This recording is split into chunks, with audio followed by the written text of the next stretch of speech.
Hello, and welcome to Chatting, a podcast where people chat about how they learn and use English. My name is Sam, I'm a CELTA teacher and a performer, and I have a particular interest in pronunciation and expression. In each episode, non-native and native speakers will chat about their experiences with English, share their advice, and, at the end, I'll give some pronunciation tips for you to take away and practice. So, ready? Let's get chatting. This episode, I'm chatting with Valéria. Valéria is originally from Brazil and is now working and studying in Finland. We met online for our chat, and I don't think there were any odd noises or Wi-Fi interruptions, so hooray! We chatted about the privilege of learning English at school, writing a thesis about non-native speakers working and learning the language in a new country, and what she feels is the difference between North America and Europe. But I started by asking Valéria to tell me a little bit about herself. I'm Valéria. I'm originally from Brazil. I have lived in different countries, in Canada, in the United States, in France, in Poland, Lithuania, and now Finland. All right, so from North America to Europe, a nice different transition. Worlds, completely different worlds. I'll ask you about that in a little bit. Tell me about learning English in Brazil. Does that start at an early age? Well, it's been a while since I went to school, but when I will tell you about my experience. When we studied a foreign language, it was English only. We didn't have any other option. Learning a foreign language would be something very distant. When would we use it? Traveling abroad was something very expensive, and only rich people would do it. So it was out of reach. So in our case, we would start studying English fifth grade, I would say, from fifth grade on. Okay. But we would learn adjectives, comparatives, and animals. And I have to say that when I started studying English, I was 9 years old, but it was considered, let's say, a privilege, I'd say. Okay. Yeah, it was not really accessible. And maybe that's why it was so important for me to be part of projects that would teach English to working class or lower income communities, because I knew it was great sacrifice for my parents to educate the children in good schools. Nowadays, it's much better, but back then it was not. It was for a few. Did you like studying English, knowing that it was a privilege? Loved it. You did. What did you like about it? I loved studying languages in general. One of the things that I loved about learning English was that I could watch movies and listen to music and understand things much better. We have to remember again how long ago it was. So we didn't have an internet, we didn't have the albums with the lyrics or anything like that. So first time when we had the chance to buy a long play with the lyrics inside, it was like Christmas in June, so it would connect me to a world different from my world. So I love the fact that it would open doors. And also one thing that I tell people is that I can go anywhere. Mostly anywhere speaking in English. So I went to Iran and there would be no possibility whatsoever to speak Persian there. English was the language. So on your travels then, with all the international people that you have met and spoken to, do you find similar patterns of English, that people make the same mistakes, or do you find that lots of people make lots of different mistakes, but everybody understands each other? There are differences in general. For example, one thing that I felt is that Finnish people and Lithuanian people, they have problems with articles, I would say. Okay. Because they don't have it in their languages. Mm-hmm. So very often they miss one here and there, Yeah. Regarding accent, I have to say that my greatest difficulty is with some parts of England. Really?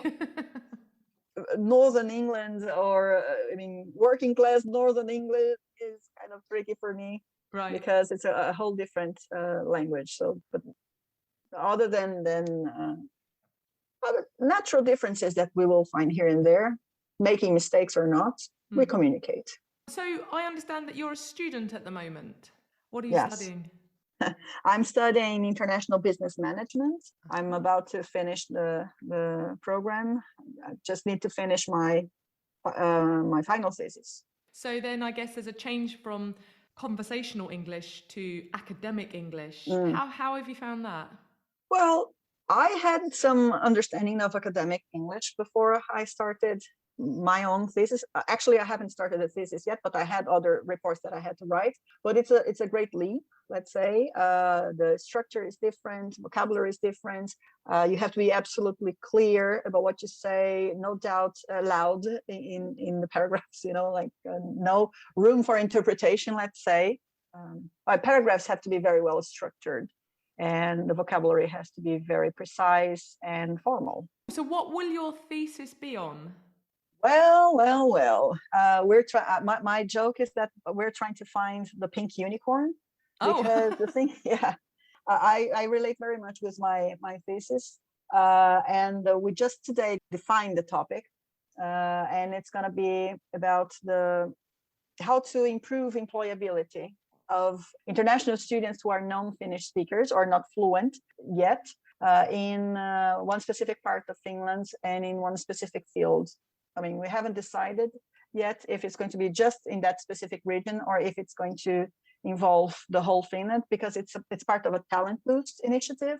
What intrigues me is that there is such great need of workforce, let's say, and we have so many great talents in Finland who are not fluent in Finnish yet, but are absolutely successful in their fields, in their countries. I mean, the language barrier is an impediment, and I think it's a great loss for everyone. So that's why what we're going to try and do, and I hope we succeed, is a combination of two things: how to find ways to accelerate language acquisition or to improve fluency, develop techniques together to see how it will work, because the group that is going to start is a very diverse group, very interesting group, to say the least. And also, we want to approach companies' attitudes, because everybody knows that after you are inserted in your work environment, the learning curve goes way up very fast. Yeah. So the challenge is to get them to work. Amazing. Here's a thought. Why do you think it's English that's the common language and not French or German when you're over here in Europe? English can be considered a pretty straightforward language. I wouldn't say simple, but there are some very, simple past, for example. I went, you went, everybody went, whereas in languages like mine that come from Latin roots, it's a suicide attempt every time you try to learn all the declinations and all the exceptions and all the formats. It is very challenging. So maybe because it's more mathematical, if I can say that. It's A plus B equals C. Yeah, absolutely. With some exceptions. Yeah, always exceptions in English. Because they always say that English is the easiest language to learn, but the hardest to perfect. Would you say that was fair? Well, my father would say that perfection is divine, so unattainable. I don't think it's human. I don't think that I speak perfect Portuguese. Okay.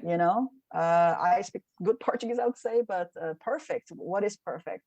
There is another fact that there are so many, different English types or dialects, and it depends on your age, your geography, your social status, your level of education. And so maybe it's impossible to touch all the fields. I don't know. I don't think it's that easy, but I don't think that it's that impossible to have great level of English. Excellent. If you devote some time and effort to that. Yeah, absolutely. I'm really intrigued about what we said earlier, that you've lived in the Americas, North and South, and have lived in Europe.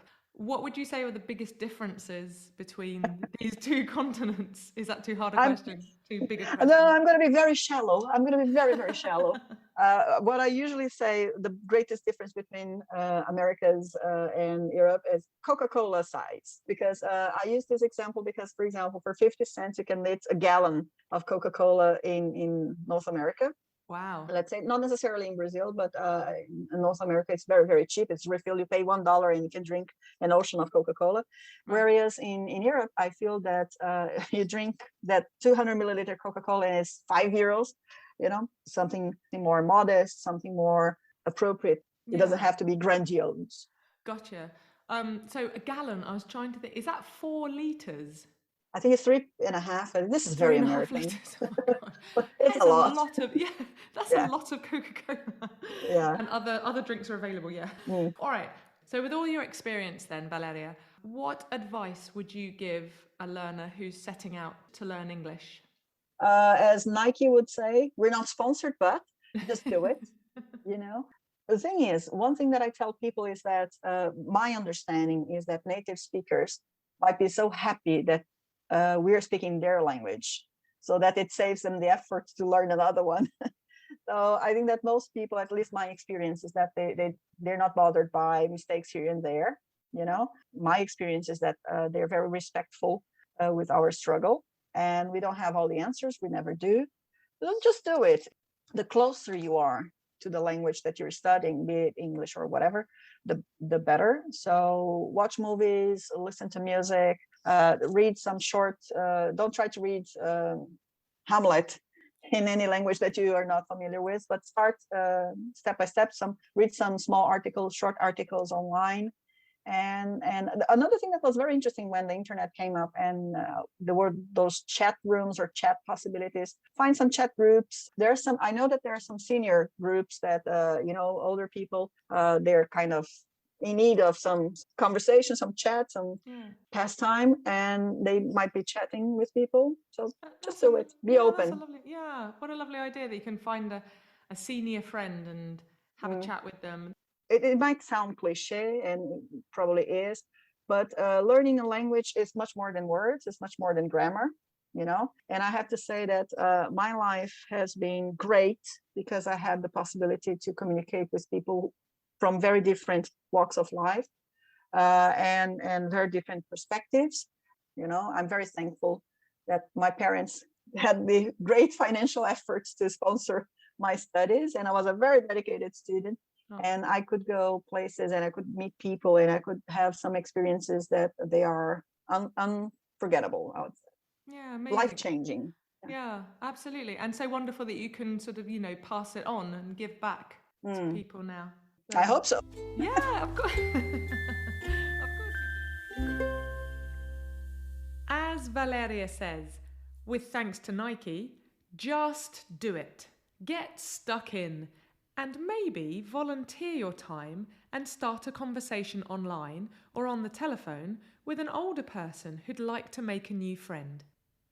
So, this episode's pronunciation tip is actually a grammar tip about the use of the and otherwise known as definite and indefinite articles. Why do we use them? Well, we use them to identify if what we're talking about is specific, the, or one of many, a or un. Sometimes we don't need an article at all, and this is usually when we're talking about a concept, such as space, the final frontier, or before a proper noun, the official name of something. For example, Heathrow Airport in London, not the Heathrow Airport in London. So, here are 3 sentences to show the difference between no article, the, and a, using the word church, church, the church, or a church. First, church. When we talk about church with no article, we are generally talking about the concept of religion, usually a Christian religion. Try this sentence. People mostly go to church on Sundays. Next, the church. When we add the, we are now talking about a specific building where people go to celebrate their religion. Here, the speaker and the listener both understand which specific building is being identified. Try this sentence. The church in town is very pretty. Finally, a church. When we use a or an if the next word starts with a vowel, for instance, an orange or an apple, we are now talking about one of many churches. Here, it is not clear at the start whether the speaker and the listener are talking about the same building. Try this sentence. I'm looking for a church with a wide altar. Can you suggest one? Bonus sentence. Now, we change from a church to the church, so from one of many to specific, because the speaker has identified the building and now both the speaker and the listener know which building they're talking about. Try these sentences. There's a church next to my office. The church has a beautiful altar. So, to recap, basically, the is for something specific, a or an is for one of many, and no article can be linked to a concept or a proper noun. Over to you to practice. So, there we are. The transcript of this episode is available to read on the podcast's webpage, so take a look. Join me next time for more pronunciation and grammar tips, more advice, and most importantly, more chatting. My thanks again to Valéria, and for her music, a huge thanks to the wonderful Mara Carlisle. Bye for now.